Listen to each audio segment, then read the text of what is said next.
kú dédé wòyí o ẹ̀yin èèyàn wa, èyí ni ìròyìn Yorùbá láti iléeṣẹ́ YNN. Segun Pryme lóníròyìn yín. Lónìí a ó bẹ̀rẹ̀ pẹ̀lú ìròyìn tó ń wọlé tọ̀ wá láti ilẹ̀ Amẹ́ríkà. A gbọ́ wípé ògbóǹtarìgì gbajúmọ̀ òṣèré ọ̀gbẹ́ni Charlie Boy Olúwaṣínà tí a mọ̀ sí Charlie Sheen ó ti fara kó àrùn kògbóògùn tí a mọ̀ sí HIV/AIDS o. A sì tún gbọ́ wípé ó ti tó bí ọdún 4 sẹ́yìn tí ọ̀gbẹ́ni Charlie Boy Olúwaṣínà yìí tó ti mọ̀ wípé òun ní àrùn yìí, ṣùgbọ́n kò jẹ́ kí gbogbo ayé mọ̀. Ó dúró fún ọdún 4 kó tó wá di pé ó sọ jáde wípé òun ní àrùn HIV/AIDS. Eléyìí ló fà á kí gbogbo àwọn ọmọge tó ti fẹ́ ní ọjọ́ tó ti pẹ́, àwọn sáréwágbà, àwọn yóríyórí àtàwọn ọmọ wọ́bẹ̀ tó ti kó ní ìgbà yẹn, ìṣe ni gbogbo wọn sá káàkiri báyìí. Wọ́n lọ sọ́dọ̀ dókítà láti lọ mọ̀ bóyá àwọn náà ti kó àrùn yìí. Ẹ jọ̀wọ́ ẹ máa bá wa fi ọ̀gbẹ́ni yìí sínú àdúrà yín o. Àwọn ará ìlú Nàìjíríà wọ́n pè wá bó ṣe ń pè wá lọ́tún ló ń pè wá lọ́sì.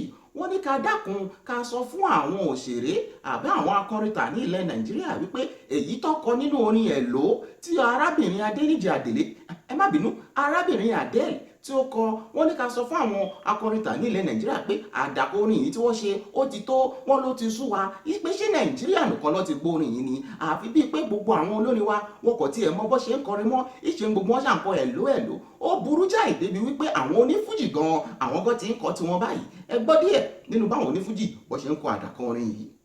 Ọmọ yẹn jẹ́ kó máa lọ bẹ́ẹ̀ lọ́wọ́ yẹn, jẹ́ kí Mr. Machine yẹn máa play, ó ṣe bí mo ti fẹ́ gangan nìyẹn, jẹ́ ká máa play ẹ̀ lọ bẹ́ẹ̀. Adele ló kọ ríjìnà o, èmi gangan mò ń kọ fújì pèrèmpè. Okay now, hello from the outside.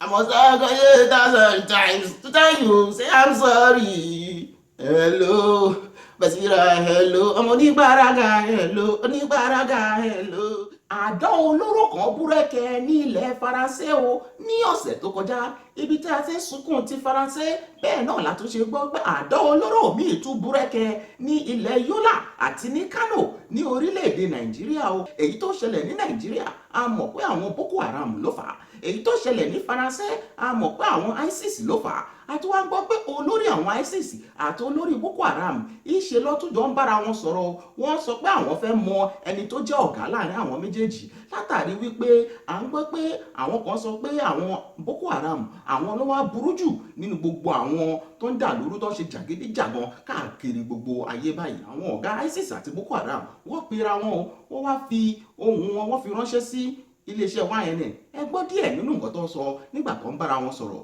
lórí ẹ̀rọ agbóhùn. Ṣé o rí nǹkan tí a ṣe ní France? Ọ̀gá èyí tẹ́ ẹ ṣe ní France yẹn ò tó, ẹ dúró de ìta máa ṣe ní Yola. Ṣé mo pé àwa ní ọ̀gá náà àwa láti pa kókò jù ní gbogbo àgbálẹ̀ ayé yìí? Ó yá jẹ́ ká bẹ́ẹ̀ tí ń gbà yẹn. Ó yá ẹ jẹ́ ká bẹ́ẹ̀ tí ń gbà yẹn náà. Gbogbo àwọn wúndí àtàfẹ́ gbà lọ́rùn ṣé ká fi sí. Gbogbo wúndí tó wà ní ọ̀run la fẹ́ fi bẹ́ẹ̀tì. Ẹ lè pa tó wa, àwa máa pa jù yín lọ. Tí ẹ bá pa jù àwa lọ, àwa máa kó gbogbo wúndí àti yín fún wa. Ó yá jẹ́ ká fi sí ń gbà yẹn, ó ti lọ. Alright, ó dàbọ̀. Ṣé ọ̀gá àá sọ̀rọ̀ tó bá di létà? Ǹjẹ́ ẹ wá rí báyìí wípé ó sọ sínú lẹ́nu ó buyọ̀ sí o? Ẹ máa fi àdúrà ran gbogbo àwọn orílẹ̀-èdè yìí lọ́wọ́, pàápàá jùlọ ẹ fi àdúrà ran gbogbo àgbáńlá ayé lọ́wọ́. Ìròyìn wo ní èdè báyìí lọ lọ́jọ́ tòní o. Segun Pryme ló níròyìn, a ó máa rí yín lọ́jọ́ tó ń bọ̀. Ó dàbọ̀.